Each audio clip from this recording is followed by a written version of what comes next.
शायद हमारी ज़िंदगी उतनी मुश्किल नहीं है जितनी हमने उसे अपने नज़रिए से बना लिया है।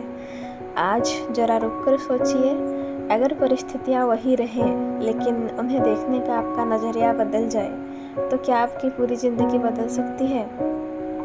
तो हमारे चैनल में आपका स्वागत है गाइज। आज हम इस विषय पर थोड़ा सा चर्चा करेंगे और मुझे लगता है कि ये शायद आपकी सोच को प्रभावित करे, तो वीडियो को ज़रूर लास्ट तक देखें। अक्सर हमारे बड़े बुजुर्ग कहते आए हैं कि सूली पर लटकते जिसे देखा होगा, वक्त आएगा वही शख्स मसीहा होगा। तो ज़िंदगी में बहुत ही सफल एवं असफल व्यक्ति को आपने देखा होगा और सफल व्यक्ति को देखकर दिल में ईर्ष्या होती होगी या उसका अनुसरण करने को दिल भी चाहा होगा। लेकिन बेसिकली सफल और असफल शब्द महज शब्दकोश के हिस्से होते हैं। संज्ञा या विशेषण क्रिया के भाग हो सकते हैं, व्याकरण के हिस्से हो सकते हैं, लेकिन आपके व्यक्तित्व का आकलन स्वयं आईने से करने पर यह ज्ञात होता है कि सफल ही असफल है और असफल ही सफल है। तो यह बात सोचने या बोलने में बेतुकी लग सकती है, लेकिन यही सत्य है। जैसे हम लोग सुनते आए हैं कि आईना झूठ बोलता ही नहीं।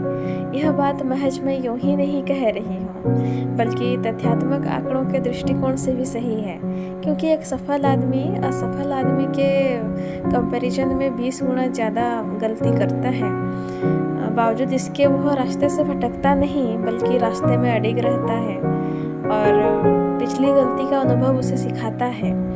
तो दुनिया के अमीर आदमी से पाल ओमेर ने भी कहा है कि 90% लोग असफल नहीं होते, बल्कि वे अपनी यात्रा बीच में ही छोड़ देते हैं। और दुनिया के टॉप सीईओ भी कहते हैं कि ज़िंदगी में फेल या असफल होना क्यों ज़रूरी है, क्योंकि असफल होने पर आपको फीडबैक मिलता है और फीडबैक से नॉलेज मिलता है और ज्ञान से शक्ति मिलती है और शक्ति से सफलता। और वस्तुतः सफलता में सही निर्णय का साथ होता है। सही निर्णय अनुभव से और अनुभव गलती से ही मिलता है और गलती आदमी के कर्म या एक्शन से ही प्राप्त होती है। बेसिकली बिना कुछ आर्गुमेंट्स किए मैं ये कहूँ कि दुनिया में कर्म ही प्राथमिक है।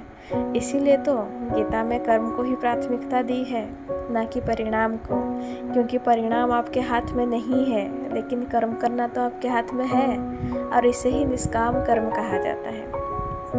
जापानी लोग इसे गनबाते के तौर पर देखते हैं। यहाँ वेस्ट लक नहीं कहा जाता है, बल्कि कहा जाता है गनबाते, जिसका ताल्लुकात आपके काम या कर्म से है।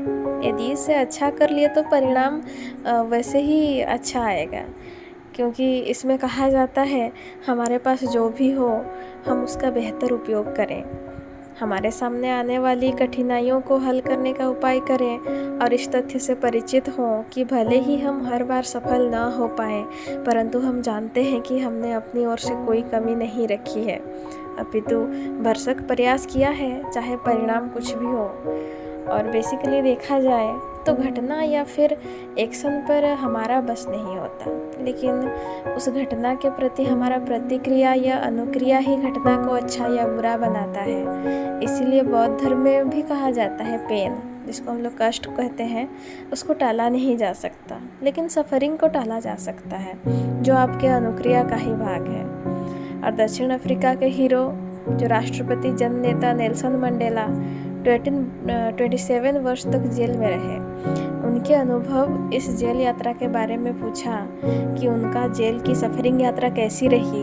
उन्होंने कहा, मैं सफ़र नहीं कर रहा, इस दौरान प्रिपेयर या स्वयं को तैयार कर रहा था।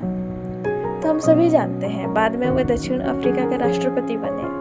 असफल जो है वो पीछे नहीं ले जाता है, बल्कि वो हमारी ज़िंदगी में वैल्यूज ऐड करते हैं जो हमारे ग्रोथ और डेवलपमेंट के लिए आवश्यक है। और अंत में मैं यही कहूँगी कि इतना क्यों सिखाए जा रही हो ज़िंदगी, इतना क्यों सिखाए जा रही हो ज़िंदगी, हमें कौन सी सदियाँ गुजारनी है यहाँ। Thank you guys, thank you.